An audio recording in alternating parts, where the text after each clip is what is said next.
മുസ്ലിങ്ങളെ സംബന്ധിച്ച് ഇപ്പൊ കേരളത്തിൽ നിലവിലുള്ള മുഹിയുദ്ദീൻ മാല അത് പാടിയാൽ പുണ്യം കിട്ടുന്ന കാര്യമാണോ? മുഹയ്യദ്ദീൻ മാല എന്ന് പറഞ്ഞാൽ എന്താണ് നിങ്ങൾക്കറിയോ? അത് എന്തോ ആയിക്കോട്ടെ, ഞാൻ പറഞ്ഞ കാര്യത്തിന് പിന്നെ എന്തോ അറിയാണ്ട് പിന്നെന്ത് ചോദിക്കാനാണ് നിങ്ങൾ? എന്തോ അറിയാതെ ചോദിക്കാൻ പറ്റുമോ? മുഹിയുദ്ദീൻ മാല എന്ന് പറഞ്ഞിട്ട് എന്താണ്? അതെന്താണ് മുഹയ്യദ്ദീൻ മാലിന്റെ ഉള്ളടക്കം നിങ്ങൾക്ക് മനസ്സിലാക്കിയിട്ടുണ്ടോ എന്നാ ചോദിക്കണം. നിങ്ങൾ അതും പറഞ്ഞിട്ട് അവസാനം പറയും എനിക്ക് ചോദ്യം മുഹിയുദ്ദീൻ മാല പാടിയ പുണ്യം ഉണ്ടോ ഇല്ല. മുഹയ്യദ്ദീൻ മാല എന്താണെന്ന് അറിയാതെ ആ ചോദ്യം അസ്ഥാനത്താണ്. മുഹയ്യദ്ദീൻ മാല എന്താണെന്ന് അറിഞ്ഞിട്ടേ ആ ചോദ്യത്തിന് പ്രസക്തിയുള്ളൂ. അതുകൊണ്ട് തിരിച്ചു തരണം. എന്താ മുഹയ്യദ്ദീൻ മാല? നിങ്ങളത് തിരിച്ചു തരാതെ എങ്ങനെ ചോദ്യം മനസ്സിലാക്കുക സഹോദരൻ? മുഹീദ്ദീൻ ഷെയ്ഖിന്റെ ആ മധു പറയണത്. അതെ, മുഹീദ്ദീൻ ഷെയ്ഖിന്റെ മധു പറഞ്ഞാൽ പുണ്യം കിട്ടും. കിട്ടും. അപ്പൊ അതിനകത്തൊരു അത് മനസ്സിലായ നിങ്ങൾക്ക്? അത് നിങ്ങൾ ചോദിക്കുന്നത് അറിയാൻ വേണ്ടിയല്ലേ? മുഹയ്യദ്ദീൻ ഷെയ്ഖ് സ്വാലിഹായ ഒരു വലിയാണ്. സ്വാലിഹായ ഒരു വലിയന്റെ മധു പറഞ്ഞാൽ പുണ്യം കിട്ടും. മറു ചോദ്യം. ഇനി മറു ചോദ്യം പറയും. 300 വർഷങ്ങൾക്ക് ശേഷം പ്രവാചകൻ പറഞ്ഞ 3 നൂറ്റാണ്ട്, ഉത്തമ നൂറ്റാണ്ടെന്ന് പറഞ്ഞാൽ നൂറ്റാണ്ട് കഴിഞ്ഞ് ഹിജ്റ 428 ജനിച്ച 420 ജനിച്ച മുഹീദ്ദീൻ ഷെയ്ഖിനെ വിശ്വസിക്കൽ ഒരു മുസ്ലിമിനെ സംബന്ധിച്ച് ഒരു ബാധ്യതയുള്ള കാര്യമല്ല. പിന്നെ അദ്ദേഹത്തിന്റെ മധു പാടിയ പുണ്യം കിട്ടും എന്ന് പറഞ്ഞിട്ടുണ്ടെങ്കിൽ ഇസ്ലാമികമായിട്ട് അതിന് തെളിവെന്തെങ്കിലും ഉദ്ധരിക്കാനുണ്ടോ? നിങ്ങൾക്ക് എന്ത് തെളിവ് പറഞ്ഞാലാ ബോധ്യപ്പെടുക? തെളിവ് നിങ്ങൾ ആധികാരികമായിട്ട് പറയണം. എനിക്ക് അല്ല, ഏത് തെളിവ് പറഞ്ഞാലാ നിങ്ങൾക്ക് ബോധ്യപ്പെടുക? നിങ്ങൾ പറഞ്ഞു വരുമ്പോ അവസാനം പറയുന്നത് ഞാൻ പഠിക്കട്ടെ ബോധ്യപ്പെടുത്തി എന്നാണ്. നിങ്ങൾക്ക് ഏത് തെളിവാ പറഞ്ഞു തരേണ്ടത്? വെറുതെ ഞാൻ പറഞ്ഞിട്ട് പോയിട്ട് കാര്യമില്ലല്ലോ. എനിക്ക് മനസ്സിലായ കാര്യം എനിക്ക് ഉൾക്കൊള്ളാൻ പറ്റുള്ളൂ. അതേ സുഹൃത്തെ, നിങ്ങൾ വാശിയിൽ പറഞ്ഞിട്ട് ഫലല്ല. നിങ്ങൾ ഈ പറയുന്നത് വാശിയിലല്ല, നമ്മളിങ്ങനെ ചോദ്യം ചോദിച്ചുള്ള പരിചയമൊന്നുമില്ല. അല്ല, ചോദ്യം ചോദിക്കാനെ പരിചയപ്പെടുത്തുകയാണ്. ഇപ്പോ ചോദ്യം ചോദിക്കുമ്പോ മഹാത്മാക്കളുടെ പുണ്യം പറയല് പുണ്യമുള്ളതാണ് എന്നതിന് എന്ത് തെളിവാൻ നിങ്ങൾക്ക് തരേണ്ടത് എന്നുള്ളത് നിങ്ങൾ എന്താ പ്രതീക്ഷിക്കുന്നത്? എന്താണ്, എങ്ങനെയാണ് തെളിവെന്ന് ഉദ്ദേശിച്ച് മനസ്സിലാക്കാൻ വേണ്ടിയാണ്. എന്നാ ഞാൻ പറഞ്ഞുതരാം. എന്നാ ഒന്ന് കേൾക്കുന്ന നിനക്ക് നിങ്ങൾ ചോദ്യം മനസ്സിലാക്കുന്ന ആളല്ലേ? ഇത്തരം കർമ്മങ്ങളുടെ പുണ്യമുള്ളതാണോ പുണ്യമുള്ളതല്ലേ എന്ന് ചർച്ച ചെയ്യുന്നത് കർമ്മശാസ്ത്രം എന്ന് പറയുന്ന കിതാബുകളാണ്. കർമ്മശാസ്ത്ര കിതാബുകളിൽ സ്വാലിഹീങ്ങളായ സദ്വൃത്തരായ ആളുകളെ പ്രകീർത്തിക്കുന്നത് പുണ്യമുണ്ട് എന്ന് വിവരിച്ചിട്ടുണ്ട്. മനസ്സിലായോ? അങ്ങനെ പുണ്യം ചോദിക്കാം. നമ്മളെ കർമ്മത്തിന്റെ പുണ്യങ്ങൾ വിവരിക്കുന്ന കിതാബും വിഷയവും കർമ്മശാസ്ത്രമാണ്. ഇതൊന്നും പഠിക്കാതെ ഒരുപാട് പ്രസംഗം കേട്ടിട്ട് വന്ന പിഴവാണ് നിങ്ങൾ ഈ ചോദിക്കുന്നതിലെ പിഴവ്. കർമ്മശാസ്ത്രത്തിലെ വിഷയം കർമ്മശാസ്ത്രത്തിലെ തെളിവ് പറയാം. ഭാഷയിലെ വിഷയം ഭാഷാശാസ്ത്രത്തിലെ തെളിവുകൊണ്ടാ പറയാം. ആയത്തിലെ വിഷയം ആയത്തുകൊണ്ടാ തെളിവ് പറയാം. വിശ്വാസശാസ്ത്രത്തിലെ വിഷയം വിശ്വാസശാസ്ത്രം കൊണ്ടാ തെളിവ് പറയാം. ഇവിടെ നിങ്ങൾ ചോദിച്ചത് നല്ല മഹാത്മാക്കളായ ആളുകളിൽപ്പെട്ട മുഹയ്യദ്ദീൻ ഷെയ്ഖിന്റെ മദ്ഹ് പറഞ്ഞാൽ പുണ്യം കിട്ടുമോന്നാ. മദ്ഹ് പറയലെന്നതൊരു കർമ്മമാണ്. ആ കർമ്മത്തിന് പുണ്യം കിട്ടും എന്നത് കർമ്മശാസ്ത്ര ഗ്രന്ഥങ്ങളിൽ വിവരിച്ചിട്ടുണ്ട്. നമുക്കത് ഇസ്ലാമികപരമായിട്ട് അദ്ദേഹത്തെ വിശ്വസിക്കല് നമ്മുടെ ബാധ്യപ്പെട്ട കാര്യമല്ലല്ലോ. എന്ന് വെച്ചാൽ ഇത് മുഹയ്യദ്ദീൻ ഷെയ്ഖ് ഒരാൾ ജീവിച്ചിട്ടെന്നല്ല നിങ്ങൾ വിശ്വസിച്ചാൽ കാഫിറാവൂല എന്നല്ലേ പറയുന്നത്? അതേക്കോട്ടെ, ഞാൻ പറഞ്ഞിട്ടില്ലല്ലോ. ഞങ്ങൾ വലിയാണ് എന്ന് വിശ്വസിക്കുന്ന ഒരു മുഹയ്യദ്ദീൻ ഷെയ്ഖ് ജീവിച്ചിട്ടുണ്ട്. അത് ഇന്ന ചരിത്രത്തിലാന്ന് നിങ്ങളും പറഞ്ഞു. ഹിജ്റ 400 500 എന്നൊക്കെ നിങ്ങൾ പറഞ്ഞില്ലേ? അങ്ങനെ വിശ്വസിച്ച ഒരാൾ വലിയായി ഞങ്ങൾ മനസ്സിലാക്കുന്ന അള്ളാഹുവിന്റെ ഇഷ്ടക്കാരനാണ്, മഹാത്മാവാണ്. മഹാത്മാവിനെ മദ്ഹ് ചെയ്താൽ പുണ്യം കിട്ടുന്നു ഞങ്ങളെ കർമ്മശാസ്ത്ര ഗ്രന്ഥങ്ങളിലൊക്കെയുണ്ട്. എല്ലാ പണ്ഡിതന്മാരുടെ കർമ്മശാസ്ത്ര ഗ്രന്ഥങ്ങളിലുണ്ട്. അദ്ദേഹത്തിന്റെ ആ ചരിത്രത്തിൽ പറയണ അള്ളാഹുവിന്റെ സഹായവും മുഹീദ്ദീൻ ഷെയ്ഖിന്റെ സഹായവും ഒന്നാണെന്ന് പറയുന്നുണ്ട്. അത് പറഞ്ഞിട്ടില്ല. അത് പറഞ്ഞിട്ടില്ല. ഒരു 20 മിനിറ്റ് എനിക്ക് സമയം തരുവാണെങ്കിൽ ഞാൻ ആ സ്ഥാനോട് ഹാജരാക്കാം. എപ്പോഴും ചോദിച്ചോളൂ. അത് ആ പറഞ്ഞ അള്ളാഹുവിന്റെ സഹായം എന്റെ സഹായം എന്ത് ആണെന്ന് മുഹീദ്ദീൻ ഷെയ്ഖിന്റെ മാലയുടെ വിശദീകരണത്തിൽ പറഞ്ഞിട്ടുണ്ട്. മാലയിൽ പറഞ്ഞിട്ടില്ല. 20 മിനിറ്റ് സമയം എനിക്ക് തന്നാൽ ഞാനത് ഇവിടെ ഇത്രയും ജനങ്ങൾക്ക് മുന്നിൽ ഹാജരാക്കാം. നിങ്ങൾ പറയുന്നത് മുഹയ്യദ്ദീൻ മാല ഇവിടെ തന്നെ വേഗം കിട്ടുന്നത് ഏടിലെ മുഹയ്യദ്ദീൻ മാലയിൽ അങ്ങനെ ഇല്ല. ഉണ്ടെന്ന് ഞാൻ പറഞ്ഞു. ഇത്ര ആൾക്കാർ സാക്ഷി എത്തിക്കൊണ്ട് ഞാൻ പറഞ്ഞു. ആ ഉണ്ടെങ്കിൽ കൊണ്ടുവരിക. അപ്പൊ നോക്കാം നമുക്ക്. 20 മിനിറ്റ് 20 മിനിറ്റ് പറഞ്ഞാൽ ഇവിടെ 3 മണിക്ക് കഴിഞ്ഞാൽ തീരും. നിങ്ങൾക്ക് തീർത്തരാൻ കഴിഞ്ഞിട്ട് നിങ്ങൾ ഇവിടെ 3 മണിക്ക് സുഹൃത്തെ 3 മണിക്ക് ഈ പരിപാടി നിർത്തും. നിങ്ങൾക്ക് വേണമെങ്കിൽ ഞാൻ കാണിച്ചു തരാം. പറഞ്ഞു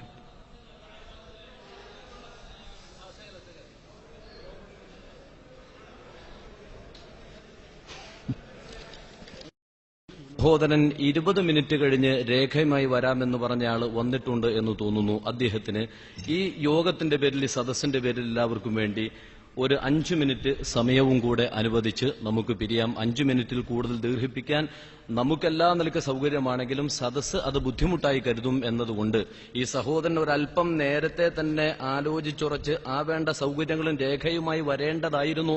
അദ്ദേഹത്തിന്റെ ഒരു അപാകത കൊണ്ട് അല്ലെങ്കിൽ ഒരു ശ്രദ്ധക്കുറവ് മുഖേന ഒരു സംഘം മുഴുവനും വിഷമിക്കേണ്ട ഒരു ഘട്ടത്തിലേക്ക് എത്തിയിരിക്കുകയാണ്. അദ്ദേഹം ഇതിനിവിടെ പ്രദർശിപ്പിക്കാനും ചോദിക്കാനും അവസരം കൊടുത്തില്ലെങ്കിൽ മറുപ്രചരണം ഉണ്ടാകാൻ സാധ്യതയുള്ളതുകൊണ്ട് 5 മിനിറ്റ് നേരം ആ സഹോദരന് വേണ്ടി ഈ സംഘം അനുവദിക്കുകയാണ്. എല്ലാവരും ആ ഒരു സഹോദരന് സത്യം ബോധ്യപ്പെടട്ടെ എന്ന് കരുതി ക്ഷമിക്കണം എന്നറിയിച്ച് 5 മിനിറ്റിന്റെ ശേഷം ഈ യോഗം പിരിച്ചുവിടും. ഇതിൽ പറഞ്ഞിരിക്കുന്നത് മാല വായിക്കണം. മാല വായിച്ചാൽ മതി. മുഹയ്യദ്ദീൻ മാല വായിക്കുക. മാലയുടെ വിശദീകരണം മാലയാണ് നിങ്ങൾ പറഞ്ഞു. മാലയിലില്ലാന്നാ ഞാൻ പറഞ്ഞു, അത് വായിക്കും. മാലയിൽ അതില്ലാന്നാ ഞാൻ പറഞ്ഞത്, മാലയിലുണ്ട് എന്നാ നിങ്ങൾ പറഞ്ഞു. മാല വായിക്കും. പുസ്തകം വായിക്കാൻ പറ്റൂല, മാല വായിക്കും.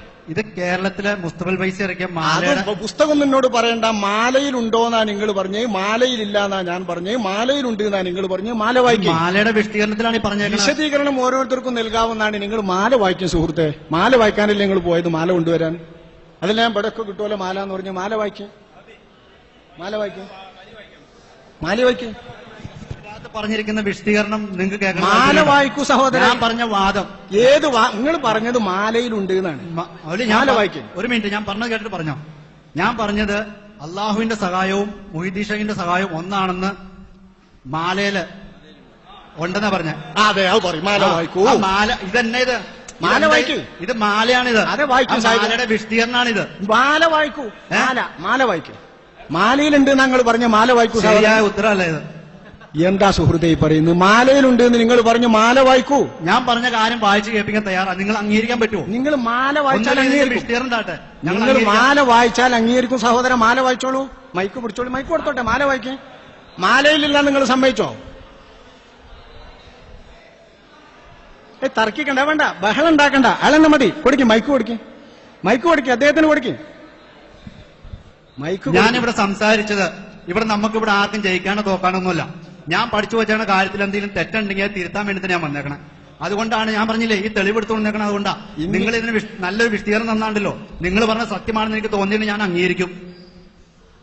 ഇതിപ്പോ ഇത്രയും ജനങ്ങളും നിങ്ങൾക്ക് ഇഷ്ടം മാത്രം നിങ്ങൾ അംഗീകരിച്ചായി. നിങ്ങൾ ഇത്രയും 4 മണിക്കൂറോടെ വിശദീകരണം നടത്തിയില്ലേ? അതിന് ഒരു ചെറിയൊരു വാക്ക് പറഞ്ഞതിന് ഒരു വിശദീകരണം തന്നെ കുഴപ്പമുണ്ടോ? ഇതിലുള്ള കാര്യം എന്റെ സ്വന്തമായിട്ടുള്ള കാര്യമല്ല. നിങ്ങളത് കഴിഞ്ഞാൽ നിർത്തി. എന്നിട്ട് എനിക്ക് പറയാനാണ്. കഴിഞ്ഞോ? നിങ്ങൾ ഇവിടെ പറഞ്ഞത് മുഹയ്യദ്ദീൻ മാലയിൽ ഇങ്ങനെ ഒരു വരിയുണ്ട് എന്നാണ്.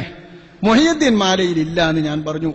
അതിൽ മുഹയ്യദ്ദീൻ മാല കൊണ്ടുവരാൻ ഞാൻ 20 മിനിറ്റ് തന്നാൽ കൊണ്ടുവരാന്നാ പറഞ്ഞ്. മുഹയ്യദ്ദീൻ മാലയിലുണ്ടെങ്കിൽ അത് വായിക്കുന്ന പറഞ്ഞു. അതിലില്ലാന്ന് ഉറപ്പിച്ചതിന് ശേഷം ബാക്കി നമുക്ക് നോക്കാം. മുഹയ്യദ്ദീൻ മൈക്ക് കൊടുക്കുക അയാൾക്ക്. മുഹയ്യദ്ദീൻ മാല വായിച്ചാൽ മതി സാഹിബേ. ഉസ്താദ് അങ്ങനെ പറഞ്ഞ ശരിയല്ല. എന്നറിയോ?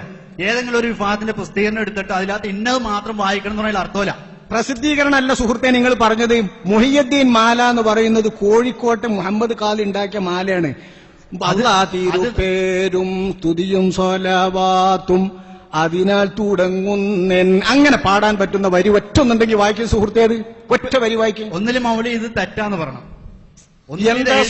പറയുന്നത് അല്ല, ഒന്നിലും എഴുതിയ ആള് എഴുതി വെച്ചാണ് തെറ്റാന്ന് പറയാം.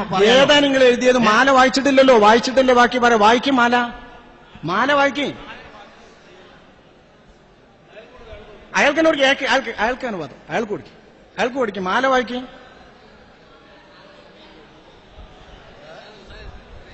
അതിശേഷം നിങ്ങൾ ചോദിച്ചോളൂ സഹോദര. മാലന്റെ വ്യാഖ്യാനം നിങ്ങൾക്ക് വേറെ ചോദിക്കാം. അത് ഓരോരുത്തർ എഴുതുന്ന വ്യാഖ്യാനല്ലേ.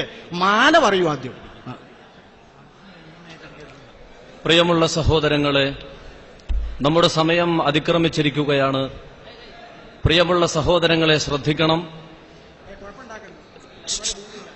പ്രിയമുള്ള സഹോദരങ്ങളെ, നമ്മുടെ യോഗം പിരിച്ചുവിടുകയാണ്. വളരെ അനുഗ്രഹീതമായ ഒരു സദസ്സ് അള്ളാഹുവിന്റെ അനുഗ്രഹത്താൽ ഇവിടെ ഒരുമിച്ചു കൂടുകയും ഒരു സഹോദരൻ മാലയുടെ പേരിൽ വ്യാജമായ ഒരാരോപണം ഉന്നയിക്കുകയും അത് തെളിയിക്കാൻ മുജാഹിദ് പക്ഷത്തെ പ്രതിനിധി എന്ന നിലയ്ക്ക് അവർക്ക് സാധിക്കാതെ വരികയും ചെയ്ത നഗ്നമായ യാഥാർത്ഥ്യം ഈ സദസ്സിന് ബോധ്യപ്പെട്ടിട്ടുള്ളതാണ്. അതുകൊണ്ട്